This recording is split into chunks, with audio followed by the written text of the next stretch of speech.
Asalaamu calaykum waraxmatullaahi wabarakaatuh. Saaxiibayaal kusoo dhawaada muuqaalkeena.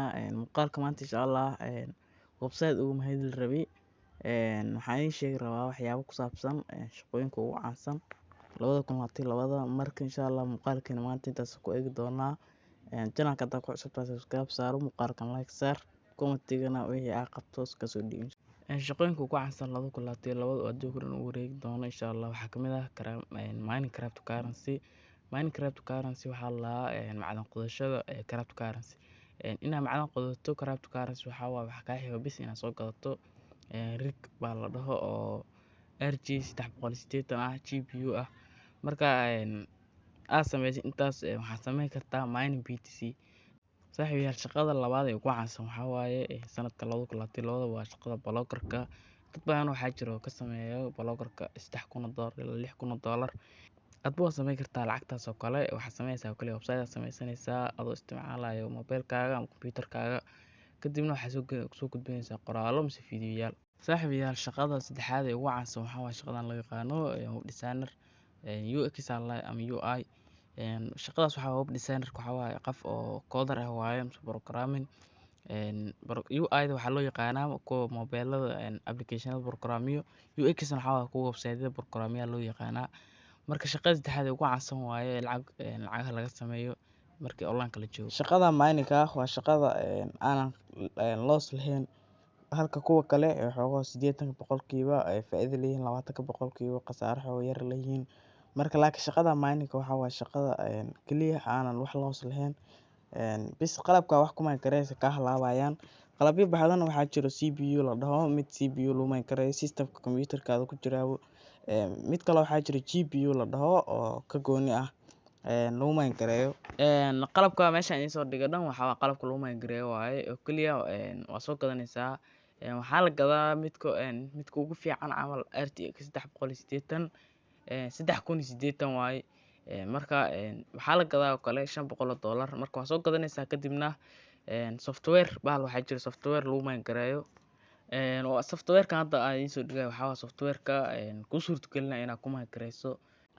Laakiin wuxuu kaaga baahan yahay koronto badan uu kaaga baahan yahay. Laakiin adiga haddaa koronto badan xitaa ku bixiso waa jirtaa faa'iido laakiin khasaare ma jirto. Markaasina waa shaqada ugu koowaad ee laga faa'iideysto sanadka 2022. Tan labaad hadda ku xijino waa shaqadan web designer-ka ama programming waxaa waaye ama coding waa isku mid. Marka qofka shaqadan yaqaan waxaa waaye lacag badan uu ka sameyn karaa sanadkii ama bishii wuxuu ka sameyn karaa $3,000 ilaa $4,000. Marka shaqadan waxaa waaye shaqada labaad ee ugu caansan waxaa waaye 2022 ee isticmaalaan dadka online ka shaqeysto. Marka waxaa waaye shaqadan shaqada aad ka faa'iideysid hadda gashid waxaa waaye waa la bartaa. Meel waxaa jirta laga barto oo koorsooyin caadi ah qaadanaysid adoo bixinaya lacag yar. Anu ma arkin Soomaali dhigaysa laakiin waxaa waaye cadaanka u badan, cadaanka way dhigaan. Marka meel waxaa jirta oo laga galo kadibna la barto. Qofkii dananaya insha Allah iyadana way la soo xiriiri karaa. Qofkii yaqaano coding waxaa waaye qof meel lacag ma ahan. Shirkado waaweyn ayaa kusoo dalbanaya haddaad taqaanid sida Google ayaa kusoo dalbanayaan, Facebook shirkado waaweyn ayaa kusoo dalbanayaan. Wadanka xitaa kuma fiirinayaan si online ahaan waliba ugu shaqeysaa. Haddii kan waxaa waaye waxaa ugu shaqeysaa si caadi ah. Qofka wadamadaas joogo waliba wuu ka faa'iideysan karaa. Shirkado waaweyn waxaa jiro rabo dad coding yaqaano hadday arkaan lacag waaweyn ku sii haayo u shaqeeyaa jiro.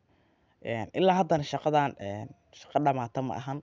Waa shaqo ilaa hadda qof walba macnaha oo yaqaan la raadinayo oo la rabo in loo shaqeeyo macnaha laga shaqeysto. Marka shaqada saddexaad waxaa waaye shaqadan waa shaqada blogger-ka waxaa waaye shaqadan ayadana caadi ma ahan. oo kaliya ayadana website aad sameysanaysaa kadibna waxaa ku xiraysaa Google AdSense mise website kale waxaa jira Edstera la dhaho ayadana lagu xirto. Marka waxaa kusoo gudbinaysaa xirfadaada qoraaleed mise waxaa kusoo gudbinaysaa fiidiyoyaal mise waxaa soo gudbinaysaa sawirro Lightroom-ka kuwa lagu habeeyo mise haddii kale waxaa ku dhex ganacsanaysaa. Marka qaabkaas waa ayadana waxaa laga sameeyaa ayada wax lagu baxshaa waxaa lacag ku helaysaa views-ka. Waxaa kaloo ku helaysaa click oo xayisiinta markii loo furo qofka ku dhuftay ayadana lacag ku helaysaa. Waxaa kaloo lacag ku helaysaa waxaa ku helaysaa booqashada ayadana lacag ku helaysaa. Marka intaas lacag waa laga sameeyaa. Dad waxaa jiro oo haysto dad badan. Google mideeda kale wuxuu gaarsiiyaa website hadday leedahay wuxuu gaarsiinaa dad badan.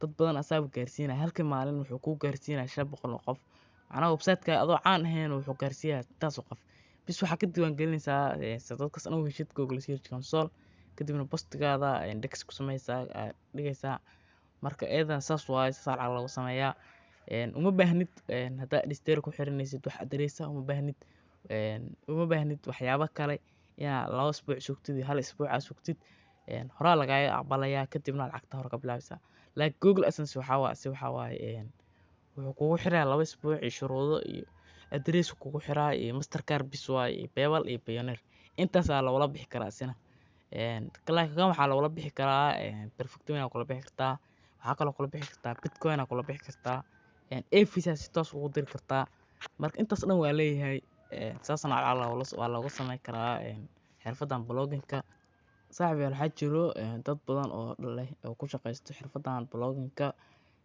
una sameeyaan dad kale website u sameeyo macnaha dad waxaa jiro oo soo ka cabaadayo website-kooda in si fiican loo dhisin ama loo sameynin aysan lacag ka sameyn karin haddaa leedahay domain aad adiga lahayn kama sameyn kartid si walba wax soo geliso lacag kama sameyn kartid marka Google AdSense wuxuu aqbali karaa kaliya domain adiga leedahay ay gadatay hadduu camal domainkaaga yahay maxamed magacaaga hadii la dhaho blog aad ka samaysatay wuxuu ku soo qoraa blog meesha ka samaysatay wuxuu ku leeyahay maxamed.blogspot.com marka Google AdSense kama aqbalayo wuxuu rabaa maxamed.com bisuu rabaa blogspot waa shirkad macnaha shirkadda ku samaysay waayo waxay raacinaysaa magacooda sidaas aweed marka kama sameey kartid laakiin qoraal soo geli kartaa wax soo bandhigi kartaa wax walba sameey kartaa si kasta ugu degdeg kartaa laakiin Google AdSense kama aqbalayo marka taasna waa muhiim inaad iska ogaatiin